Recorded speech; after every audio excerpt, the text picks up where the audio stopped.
মুহূর্তে আমরা বাবা শম্ভুনাথের গর্ভগৃহে প্রবেশ করছি। তো হর হর মহাদেব। আর এই মুহূর্তে আমি রয়েছি আমাদের উদয়নারায়ণপুরের বিধিচন্দ্রপুর শম্ভুনাথ তলায়। আর শুনছিলাম এখানে কিন্তু এই শম্ভুনাথ তলার বাবা শম্ভুর, বাবা ভোলেনাথ, বাবা শিবের রয়েছে একটা বিশাল ইতিহাস। সমস্তটাই আজকে কিন্তু শ্রাবণের শেষ সোমবারে। চলুন, এখানেই জন্মস্থান বাপদিতদার, দাদা বলেই সম্বোধন করছি। দাদার থেকেই সমস্ত ইতিহাসটা, মোটামুটি ওভারঅল কি ইতিহাস রয়েছে, এখানকার কি কি ঘটনাবলী রয়েছে সেটা জেনে নিই। হর হর মহাদেব, নমস্কার, গুড মর্নিং। এই মুহূর্তে আছি আমরা বিধিচন্দ্রপুর শম্ভুনাথ তলা। বিধিচন্দ্রপুর শম্ভুনাথ তলা বলতে একটাই বোঝায়, আমাদের সেই অতি প্রাচীন ঐতিহ্যবাহী বিধিচন্দ্রপুর। তো বিধিচন্দ্রপুর শম্ভুনাথ তলায় আসুন। আজকে শ্রাবণ মাসের শেষ সোমবার, এই শেষ সোমবার উৎসব আয়োজন করে থাকি। বাবা ভোলানাথের মাথায় গঙ্গা পক্ষ থেকে অনেক ভক্তরা এসেছেন বাবার মাথায় জল দেওয়ার জন্য। তো অনেকে মায়েরা যারা এসেতে পারছি বার করছেন, অনেকে নন্দী বাবার মাথায় জল দিচ্ছেন। আমরা বটবৃক্ষ টোটাল দেখাবো আপনাদেরকে।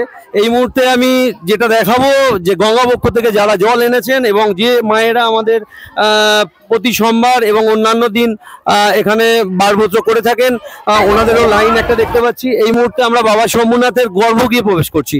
এই মুহূর্তে আসুন আমরা একটু বাবা শম্ভুনাথের গর্ভগৃহে আসি।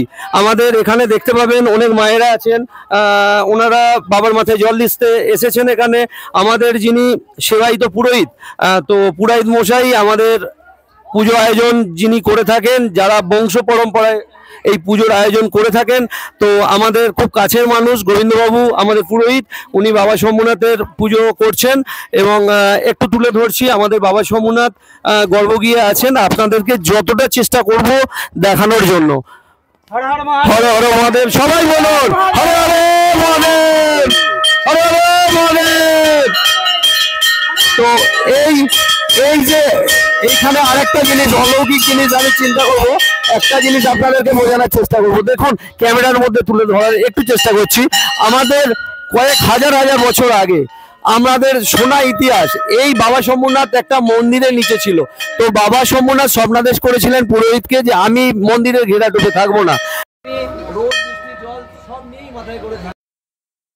আশপাশের গ্রামের মানুষজনকে বাবা শম্ভুনাথ আমাদেরকে আগলে রেখেছেন। তো এই যে চারিদিক দিয়ে যে বটবৃক্ষ, এই বটবৃক্ষের কোথায় শুরু কোথায় শেষ আজ পর্যন্ত কেউ বলতে পারবে না।